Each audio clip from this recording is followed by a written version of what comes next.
श्लोक 37 अध्याय 6।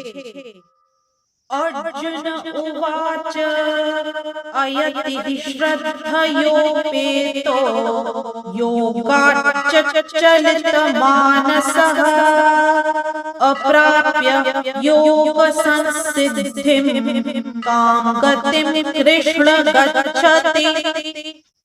इस श्लोक में अर्जुन ने श्री कृष्ण से कहा, हे कृष्ण, उस असफल योगी की गति क्या है जो प्रारंभ में श्रद्धा पूर्वक आत्म साक्षात्कार की विधि ग्रहण करता है, किंतु बाद में भौतिकता के कारण उससे विचलित हो जाता है और योग सिद्धि को प्राप्त नहीं कर पाता।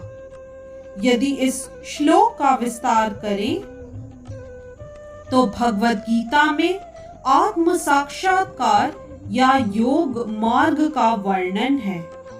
आत्म साक्षात्कार का मूलभूत नियम यह है कि जीवात्मा यह भौतिक शरीर नहीं है, अपितु इससे भिन्न है और उसका सुख शाश्वत जीवन, आनंद तथा ज्ञान में निहित है।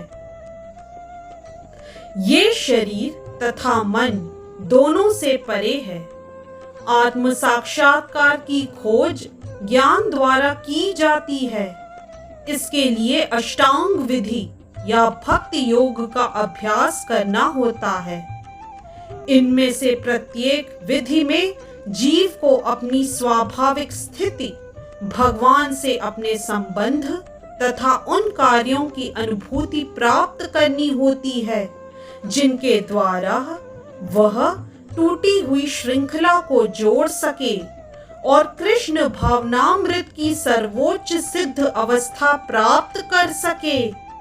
इन तीनों विधियों में से किसी का भी पालन करके मनुष्य देर सवेर अपने चरम लक्ष्य को प्राप्त होता है।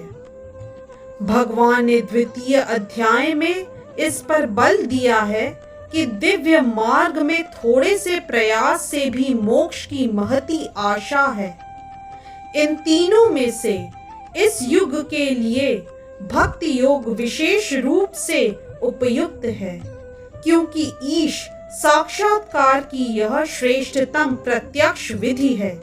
अतः अर्जुन पुनः आश्वस्त होने की दृष्टि से भगवान कृष्ण से अपने पूर्व कथन की पुष्टि करने को कहता है। भले ही कोई आत्म साक्षात्कार के मार्ग को निष्ठा पूर्वक क्यों न स्वीकार करे, किंतु ज्ञान की अनुशीलन विधि तथा अष्टांग योग का अभ्यास इस युग के लिए सामान्यतया बहुत कठिन है। अतः निरंतर प्रयास होने पर भी मनुष्य अनेक कारणों से असफल हो सकता है। पहला कारण तो यह हो सकता है कि मनुष्य इस विधि का पालन करने में पर्याप्त सतर्क न रह पाए।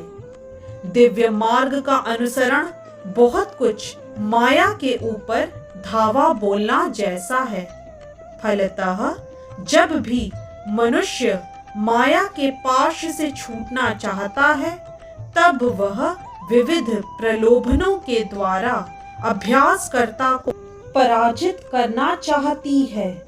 बुद्धिजीव पहले से प्रकृति के गुणों द्वारा मोहित रहता है और दिव्य अनुशासनों का पालन करते समय भी उसके पुनः मोहित होने की संभावना बनी रहती है। यही योगाचलित मानस अर्थात दिव्य पथ से विचलन कहलाता है। अर्जुन आत्म साक्षात्कार के मार्ग से विचलन के प्रभाव के संबंध में जिज्ञासा करता है।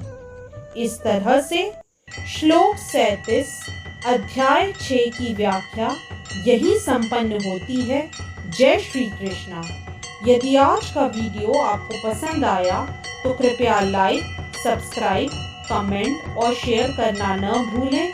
चैनल का नाम है मिस्टिक फेथ।